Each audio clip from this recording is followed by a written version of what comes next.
Hello and welcome to Edge Radio Australia. I'm Martine Shepherd.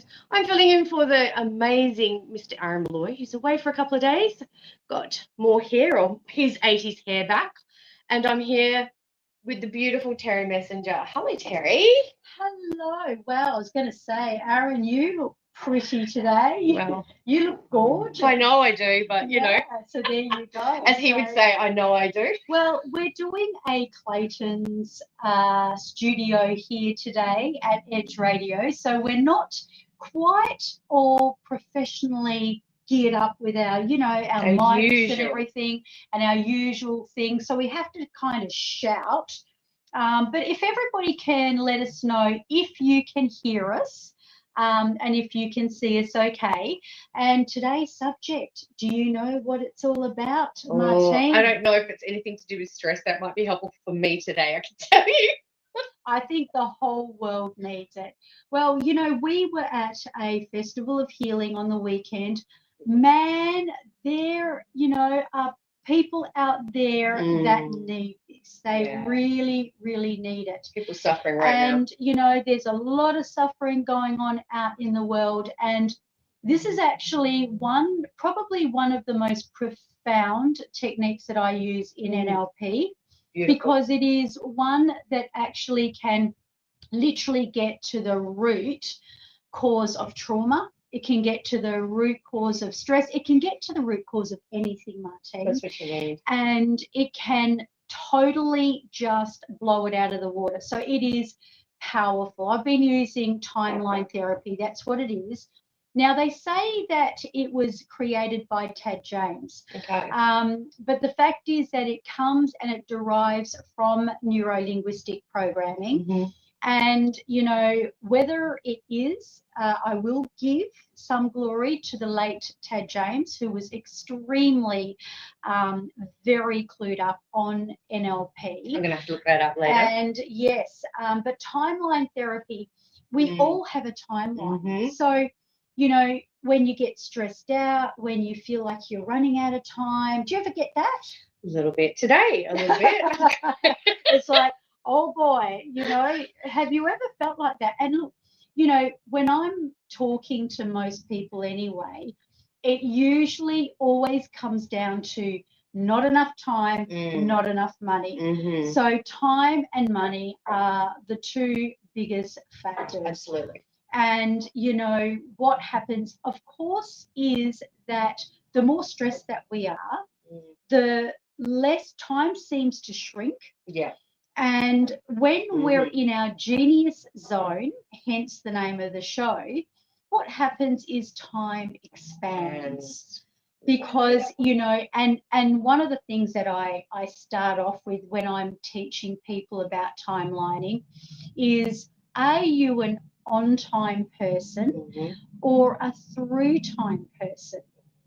Yeah. Now let me just talk about this a little bit, whether you're on time or through time, and maybe you'll get to know the way you tick and the way others tick as well. Do you find this is one, because we did this on the weekends, this sort of, what would you call it? Timeline. Yeah, but it was an experience. You have to go through it. Yes. And so what I found is there was different subjects that I found that were like through me, in front of me, to different sides. And so that was really insightful, because I could see that in some things it was really flowing, and other things it was like a little bit out or sideways. So that's really interesting. You should say that. So it wasn't just one thing in just general. Yeah. It was different subjects. Yeah. Do you know what that tells me about you? That you have quite a lot of control over time and you don't even realize it. I do. So when you say you flip, what you're doing is you're flipping in and out of time. Correct. And so, for example, what if you flip at the wrong time zone? That's the thing. And I'm not saying that's what you do. No. But it's what a lot of us do, depending on where we are in our brain. Because when we are stressed, we're not through time. Okay, we've suddenly jumped out. Now we're either, if we're anxious, we tend to jump into the past, and we're actually, can I just reinstate that? If we're anxious, we jump into the future. So we are thinking about Future events, what's going to happen, stress, and oh my gosh, and possibilities. we're not living in the now through time. We're living outside of time, which is on time. Yes. And then if we are actually sinking low into an emotion like sadness, depression, anger even, we're usually reminiscing about something that's happened. So we're angry over something that someone said, which is usually in the past, even if it was 5 minutes ago or yesterday, or we're reminiscing about something that's sad that's happened to us. So that is also when we're outside of time. So is that though, because I find that it's good to recognize the feeling and emotion, but don't stay stuck in it, because that's where, you know, you stay in that timeline back here and you're carrying that through like a big muddy footprint through each new day. You know, that's how I look at it. It's like, so you need wash the day off. You need to put your feet in the bath. Yeah, scrub that off. Yeah, scrub that stuff off, you know. Get the salt out, man. You're allowed to roll around in the mud, okay? Yep. You know, in fact, what you just said is perfect. I was actually saying this to my mother last night, that when I was doing a lot of the training, some of the people became more fanatic than I did. Wow. And I would have my students saying, no, Terri, you're not allowed to say that, or you're not allowed to feel like that because that's negative. And it's like, well, you know what? It's not negative. That's life. Yeah. That's life. It's the reality that's presenting in the experience that we're having here, this physicality. Yeah. Even though we are a spiritual being experiencing the and the whole interdynamics of those levels of consciousness in this vessel and how it affects the body is part of the experience. You can't, that's why I said spiritual bypass, and you can't do it. No. This is why this stuff is really powerful. You've got to feel to heal. Yeah, you've got to feel to heal. Yeah. So, you know, it's understanding about this, it's more about the power of being able to take control of your own life. Yeah. So, for example, if we are feeling, this emotion, if it's anxiety, when we recognize that, hang on a minute, if I'm anxious, what does that anxiety feel like? Okay, I'm nervous, or, you know, there's a fear of failure, or there's too much going on and it feels overwhelming. You've got to be able to unpack that. But by actually understanding that, hang on a minute, I'm not living in the now. I see you and I work quite similarly in the way that we like to get to the root cause of the issue for true healing to occur. Yes. And so we use different techniques, because most people don't know that. Yeah, absolutely. So they are complementary, very much so. And the thing is that our feelings are the guidance tool, or the arrow that's pointing in the direction of where there's imbalance, which is what you're talking about. And so that's where you're saying anxiety, you're stressing about the future, and depression is the past. So that's saying that your arrow's either pointing too far forward, too far back, instead of being in the arrow right. I love it. Is that right? Oh my gosh. Yay! Top of the class today. It's keeping me on track, because actually with the time and the timeline, and you're talking arrows, right? So if you think of it like the hands on a clock. Exactly. You know, so you've got one hand, let's say, what is it? 6 o'clock? Yeah. So one hand's going out that way, one's going behind us. So that is where we can control it. So if we're feeling something and we're going, okay, we're allowed to feel it. What am I feeling? Okay, I'm anxious about something I'm going to be doing soon. And what's the worst thing? Now, a little trick. Would you like to know a little trick? I love all these little tricks. Little tricks? Yay! Little tricks? Okay. Bring it on. So let's just say you've got something pending. Yes. And you're anxious about it. So what you do, this is a manifestation trick, plus it helps with that anxiety. So you jump time. So what you do is you quantum like, now if you come into one of our workshops, because we're going to do a workshop together. And that's going to be really exciting, because we're going to have the spiritual and all of the insightful stuff that this beautiful lady does. And we're going to kind of blend it together with this NLP stuff. And it's going to be freaking amazing. So stay tuned for that, or drop it in the comments if you want to know more about it. We'll send you out the invitation. So the way we quantum leap is we go past that again. Yes. So let's just say, have you got, I'm not going to ask you what it is, but have you got something, unless you want to promote it, of course, have you got something coming up in the future that you feel a bit of angst about, or you're a bit unsure?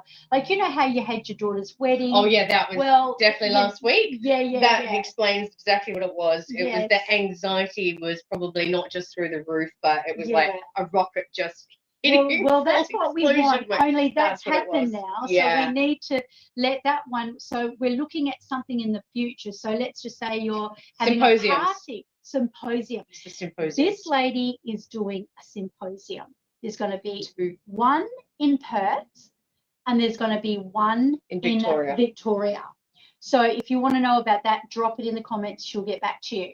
Now, okay, so there's, of course, we're going to get a little bit of anxiety about that. How many people are going to come? You've got a lot of big wig people that you're connecting with. You're doing a lot there. Yeah. So what we need to do is we need to ask you a couple of questions. And that is that, firstly, how do you want to feel? Like, what would be the emotional feeling that you would feel knowing that it was an absolute blast? It was an absolute hit. A success. A success story? Okay. Yeah. So how would that feel? What would success feel like? Tell me about success. What would that feel like in your body? For me personally, not what other people might see as success. For me, it is about having people that are there, that their hearts and souls are really aligned to what the subject matter is. That there does need to be aligned. So aligned, okay. And I do think that there needs to be a certain volume of people to show that it has been fairly effective in reaching our target audience to invite them. And how will that feel? Attendees. So then you've got you've got great numbers. You're really impressed with that. How does that feel? That would make me feel to a point where I have been given the opportunity now. It's like a sense of empowerment too, probably. I love it. So aligned empowerment, but two's not good enough. We need one more. So when you think about this being a blast, you've got the numbers in the room, everyone's aligned, you know, you feel empowered. Outcome too. Yeah, what does that feel like? So for me, it would be that the outcome would be those that come to this symposium, first in the world, yay, go us, and Australia, would be that people are going away more empowered themselves because they are armed with a lot more information, the truth, the facts, the science. And for me, that is like gifting them the opportunity to then go and educate other people about it. Yeah. So that's it. Is that a fulfilled, peaceful, joyful? Very. You tell me, which one would you choose? Just choose one. Peaceful, joyful, fulfilled. Fulfilled. Okay, so we have got fulfilled, empowered alignment. Yeah. So that's your recipe. Yes. So what we're going to do is, now that we know that that's what it's going to be, we're going to quantum jump. So what you'll do, we won't do it in the show because it'll take too long. But what I would say, we jump from here and we go directly onto the other side. So it's the next day. So you're waking up in the morning, and I know you'll be able to do this. But you know, you wake up and you feel that, oh my gosh, that alignment, that empowerment, and that incredible, was it fulfilled? What was it was empowered, aligned, and fulfilled feeling. And you wake up and you just imagine that you're in that, and we just switch that on. Now, this is what we'll be doing in the workshop, right? So you'll get to experience this. I'll actually drop you down inside it. And then what happens is we bring you back.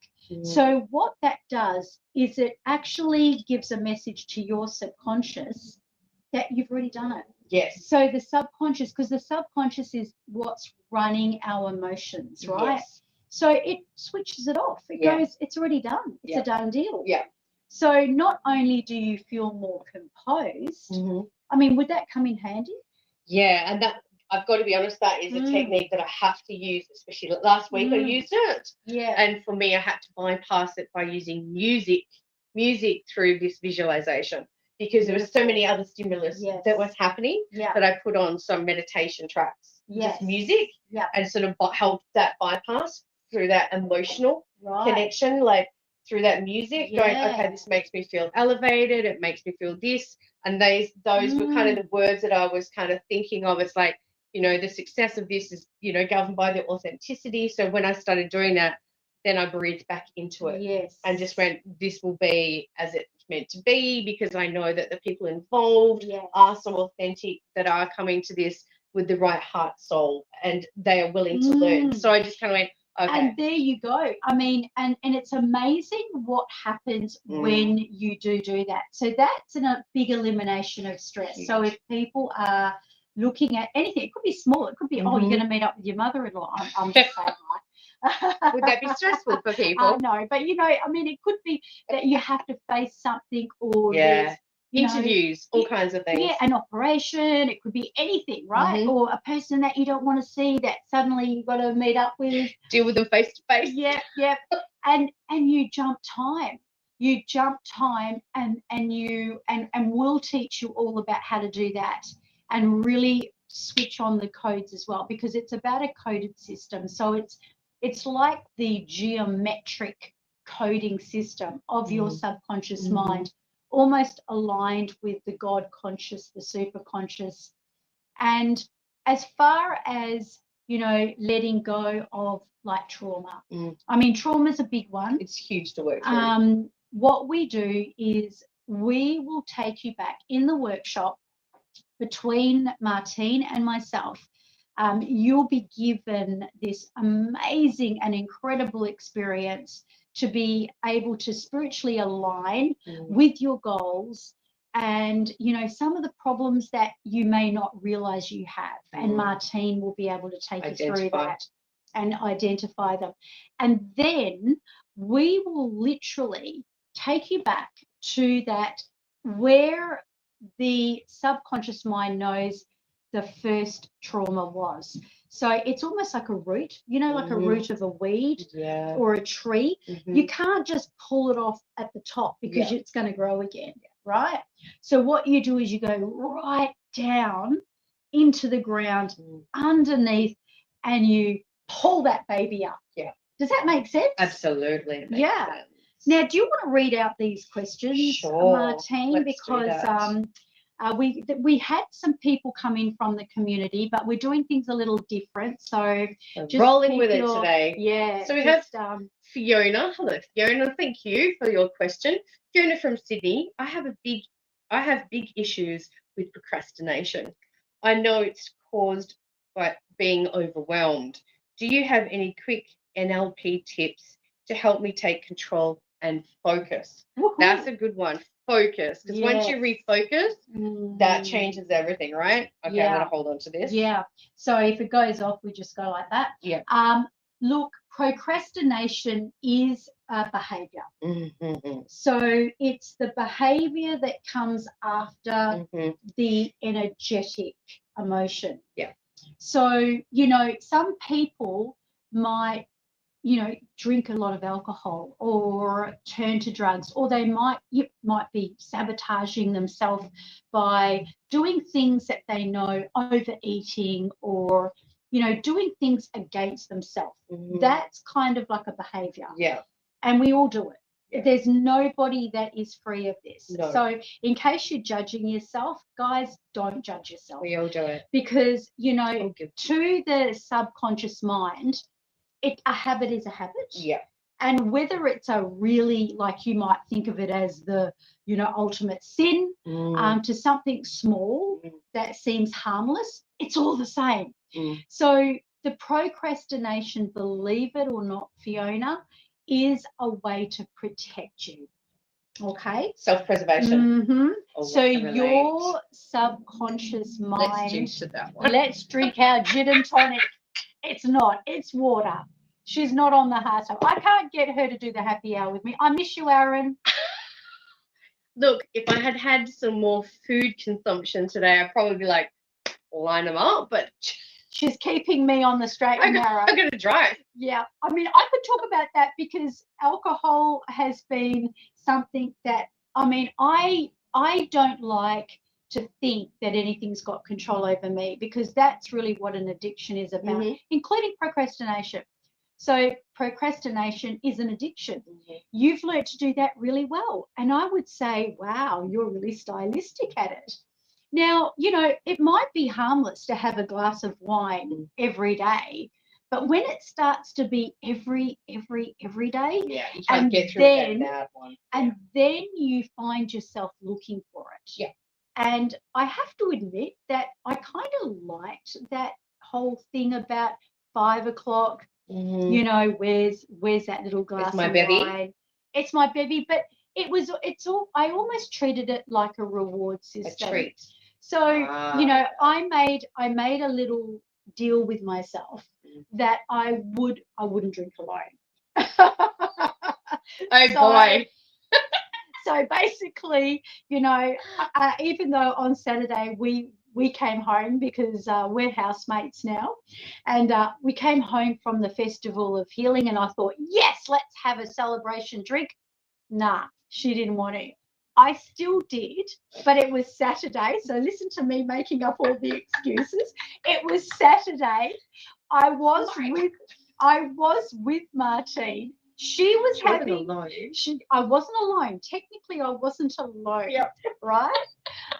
She was having her little bevy, which was the Cup of tea. A cup of tea. So They needed the tea. Okay. But, let's talk about procrastination. So for me, just to give you an idea, Fiona, so I'm kind of using that glass of wine as a way to reward myself. Like it's kind of like moving into the fun and variety, because we all want to experience love and connection, a sense of importance, a sense of certainty to a certain degree, and the opposite of certainty, which is a little bit of fun and variety. So we look for it. So that wine is like my sense of fun and variety. And it doesn't necessarily mean that it's a good thing.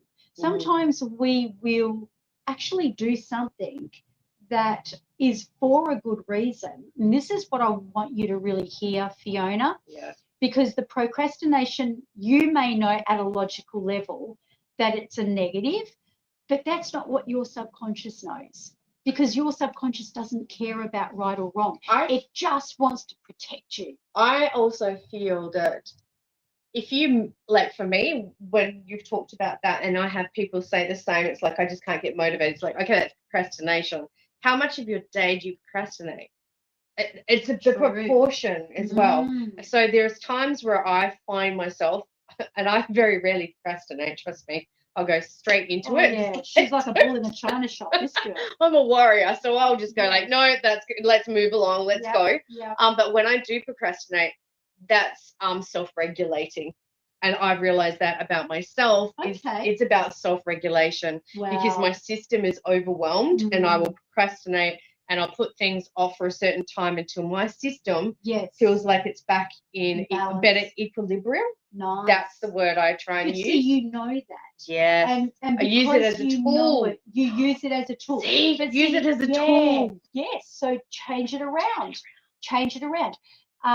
I mean, obviously, you've got that kind of emotional IQ of understanding that, right?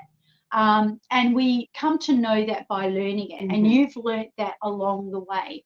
And it's fair to say that a person wouldn't necessarily understand that procrastination comes with a high intention as well. Yeah. So when you understand it, like Martine, then you can control it. So this is the question you need to ask yourself.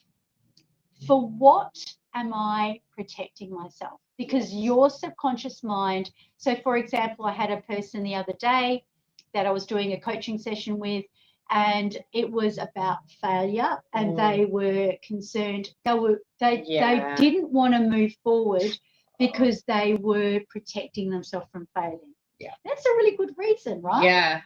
That was kind of mine last week though. Failure is, it's like, what if I fail?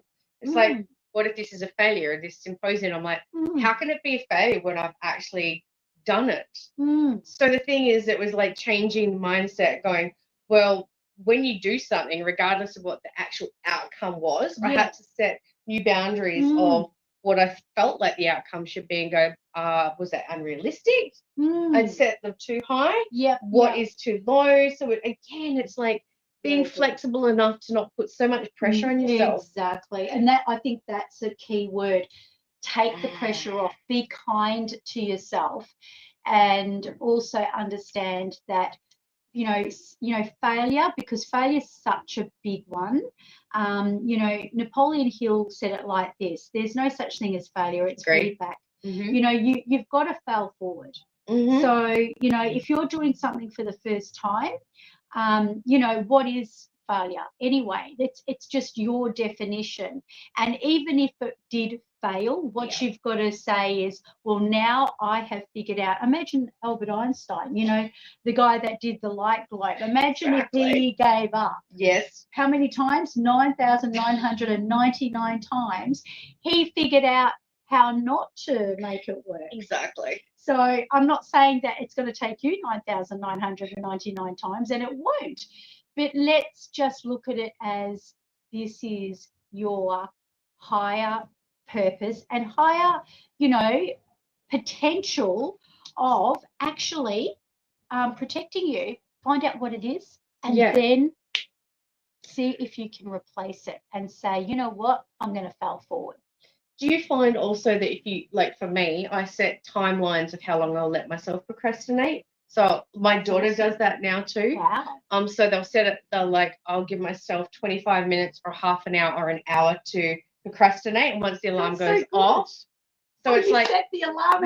And for me, I'll actually have a different timeline. So I'll ask for a particular feeling timeline because I meditate, so I get that. But my daughter uses alarms, and she has said that has helped her so much in setting some good boundaries with herself.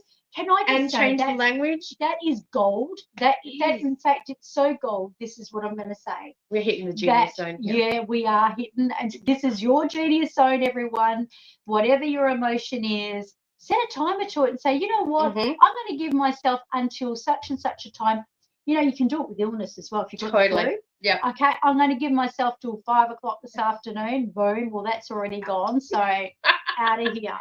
So are we going to have another question? Have we got time? We do. Okay. So we've got Brett from Florida. Hello over there. Beautiful USA. I'm obsessed with time. Oh, gosh. I used to be able to relate to this. I have no longer wear a watch. It freaks me out when my girlfriend runs late, even though we arrive on time. Why does this stress me so much? Oh, Brett, I can so relate. That's what I used to be like. You sound like someone very, very close to me, but I'm not going to mention my son in case I get into trouble. Not my name, anyway. Oh my word! Have you been? Look, this is a very common. This is actually a very common issue. So I'm going to see if I can relate to what you just said and get this right. So time stresses you out.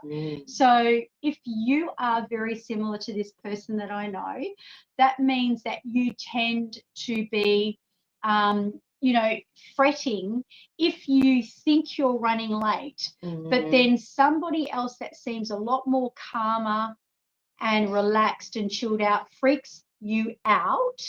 But then you find out that you usually end up being on time anyway. Okay, this is the total dynamics of me and my daughter. Oh my God. I'm always like, it's fine. Don't stress. We'll get there when we get there, and that's the divine timing. That's the right time. Okay. It's all good. It's like we're not like 2 hours late. It's 5 minutes late is still on time. Exactly. So hey guys, if you can relate to this, drop it down, and I'm going to tell you, Brett, probably the way you operate and the way your partner operates. So this comes back to the on time, in time, and through time personality. Yes. So, this is the weird part about it. You probably think, and if you're anything like this other person I know, you probably even have arguments about who actually is better with time than the other. And yet, juicy relationship issue. And yet, I'm going to tell you something that's very, very ironic, and that is that the chances are that your partner is better with time than you are. It's just that time freaks you out. So you are what we call a on-time person. That means on-time means that you've got to get this done, this done, this done, this done, this done, and this time. So time is running past. Okay, that's how. Afraid of losing time. Yeah. So you're literally running at it. I actually use a metaphor like a train. Yeah. And the train's running this way, and you're trying to jump in the carriage, and that's sort of like an anxiety kind of a thing, right? Yeah. Now, your partner is through time. So the interesting part is that I actually, to train in timeline therapy, I actually used my son and my stepson as an example. And it actually epitomized myself and my husband because, so there's a reflection. These are, like myself, Mirror. my son, and Ian and his son. So, the fact is that I don't know whether you can relate to this, Brett, but your partner is already sitting on the train. So the fact is that she is running through time. Time is inside of her. So she's not freaked out about it. And whilst you're probably having arguments, if you're anything like these people that I know, where they're going, oh, he's hopeless with time, or she's hopeless with time, but they've got it wrong. It's actually the other way around.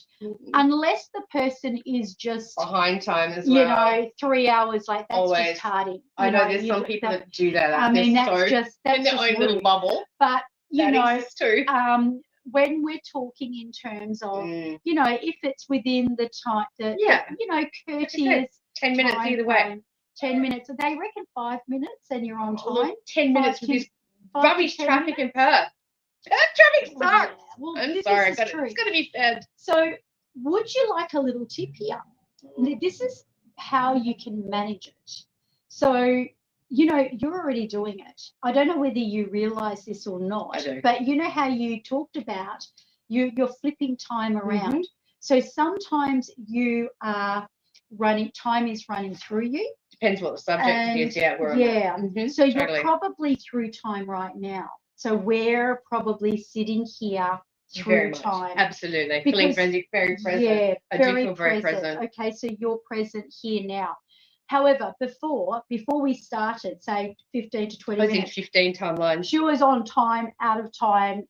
She was all over time. So what I look at is not just time, but I look in dimensionality.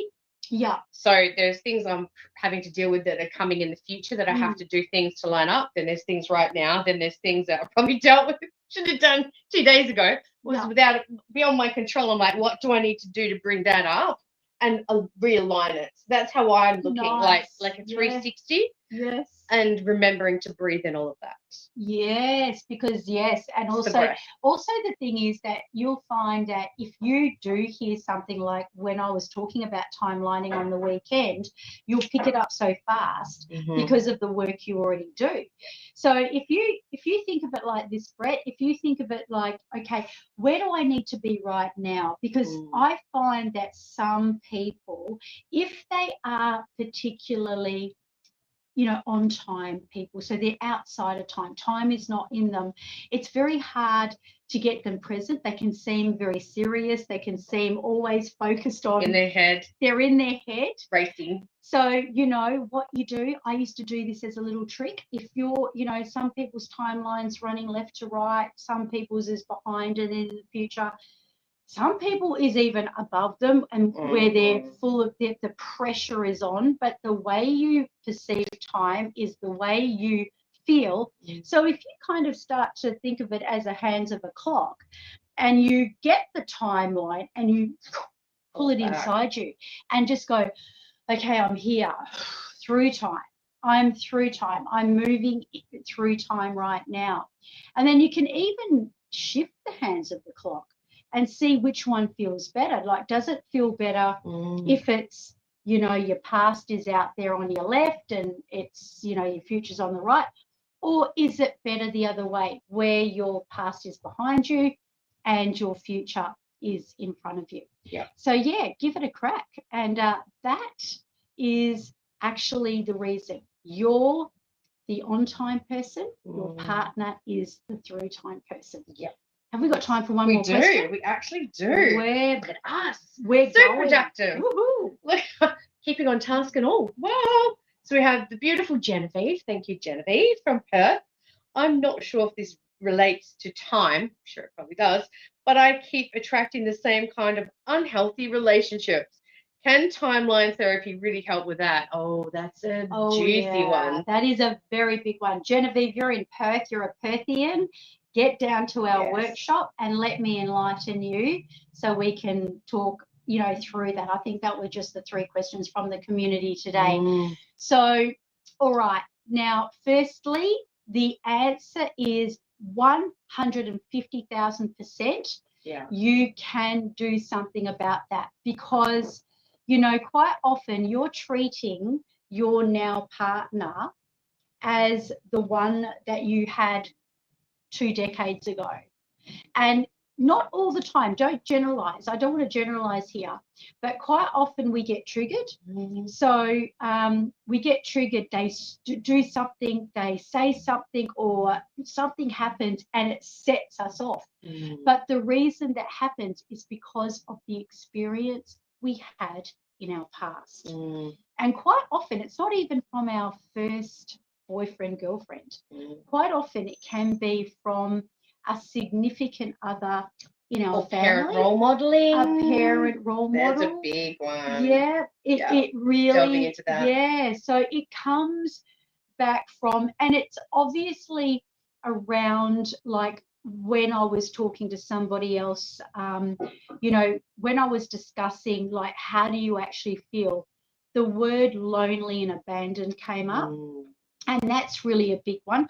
I find loneliness and abandonment are probably one of the most serious feelings that are really, if you are feeling them, you've got to get rid of it, right? Yeah, totally. The other one that's a really popular one, and I was famous for this one, I was really good at it, and that's shame and guilt. Oh, wow. And the shame and the guilt, actually, I found where did out that come from? That came from my grandmother, can you believe? And I actually I worked it out through when I was doing a master's training, I went through a timeline session and I found, speaking of trains, goodness me, I ended up on a train in my timeline and I realized I was my grandmother when she was 15 years old, who was actually carrying a lot of shame. Oh, so you're talking about we're talking about ancestral DNA, ancestral lineage, So it can go back before you were here. They even say our grandmother's egg is planted in. We are inside our grandmother's. We are the egg. As a result of the grandmother's egg. So you can understand that DNA comes from that, so it travels down through. So in terms of your relationships, so it could have happened way back. I'm sorry to say this, but it could have happened 7 generations ago, where there was that element of being, perhaps under captivity or, in that kind of, held trapped. In that captive entrapment, that kind of relationship, whatever that felt like. So it's up to our subconscious to carry that forward, almost like a baton, a legacy. It is, isn't it? So we've got to break that. Yeah. We've got to break that baby. Yeah. So when you are meeting with these people, one of the things we're going to get you to do is we're going to get you to meet with all of them, especially the significant ones, and say thank you. Because, you've brought to me something powerful, and you are part of my history. Yeah. You are part of my history, and you do not have to be a victim of your history. You can be a master of your destiny. I look at it as a tool of evolution.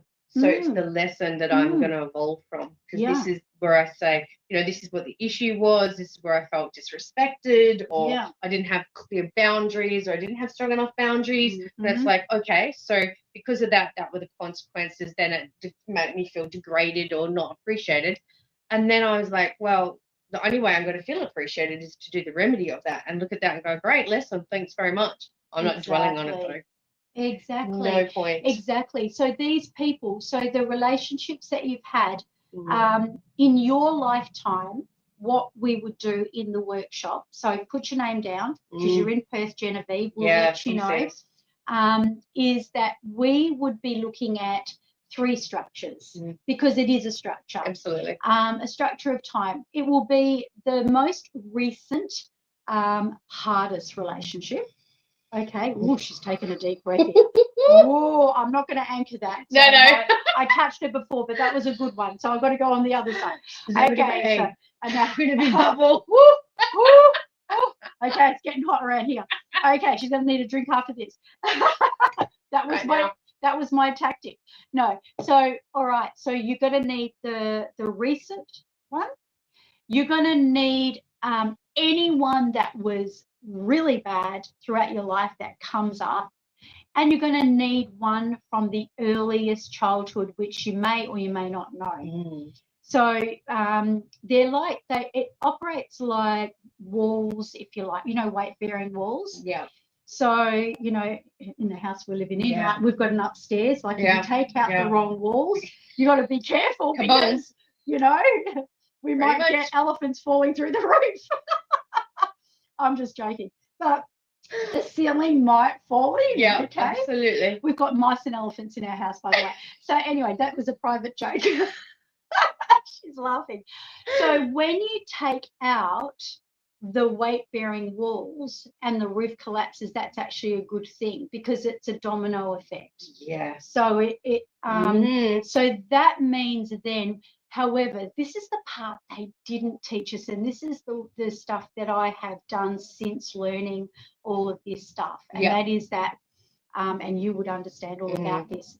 We've got to then input the new recipe because we don't want to leave it open. No. Because if we leave it open, then the next person that comes going to come along, I just in this, don't I? This role? Yeah, no. That's when you can become specific about who you want in your life. Absolutely.